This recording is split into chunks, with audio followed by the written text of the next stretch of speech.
राधा के परिवार को जब पता चला कि यह श्री कृष्ण की मुरली सुनकर उनके प्रेम में नाचती हुई उनके पास पहुंच जाती है तो उन्होंने राधा को घर में ही कैद कर दिया था। तब श्री कृष्ण ने अपने साथियों सहित एक दिन उन्हें रात में कैद से मुक्त कराकर उद्धव और बलराम सहित अन्य सखियां के साथ रात भर नृत्य किया था। ये रात पूर्णिमा की रात थी जब महारास हुआ था। बाद में राधा की मां राधा के कक्ष में गई तो राधा उन्हें वहां सोते हुए मिली।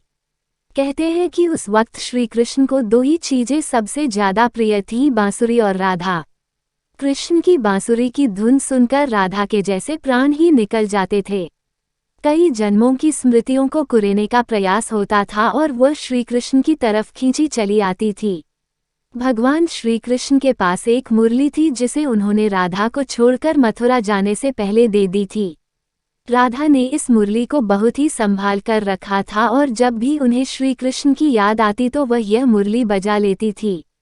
श्री कृष्ण उसकी याद में मोरपंख लगाते थे और वैजयंती माला पहनते थे।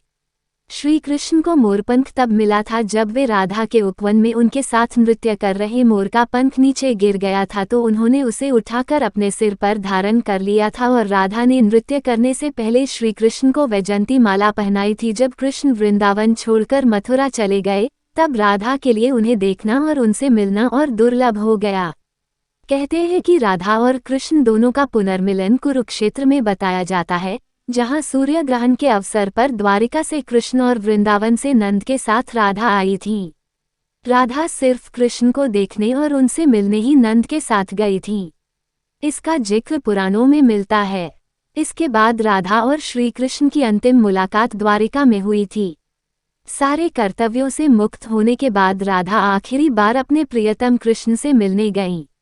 जब वे द्वारका पहुंची तो उन्होंने कृष्ण के महल और उनकी 8 पत्नियों को देखा। जब कृष्ण ने राधा को देखा तो वे बहुत प्रसन्न हुए। तब राधा के अनुरोध पर कृष्ण ने उन्हें महल में एक देविका के पद पर नियुक्त कर दिया। कहते हैं कि वहीं पर राधा महल से जुड़े कार्य देखती थी और मौका मिलते ही वे कृष्ण के दर्शन कर लेती थीं। एक दिन उदास होकर राधा ने महल से दूर जाना तय किया। कहते हैं कि राधा एक जंगल के गांव में रहने लगी। धीरे धीरे समय बीता और राधा बिल्कुल अकेली और कमजोर हो गईं। उस वक्त उन्हें भगवान श्री कृष्ण की याद सताने लगी। आखिरी समय में भगवान श्री कृष्ण उनके सामने आ गए।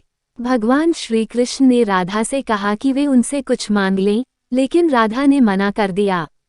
कृष्ण के दोबारा अनुरोध करने पर राधा ने कहा कि वे आखिरी बार उन्हें बांसुरी बजाते देखना और सुनना चाहती हैं।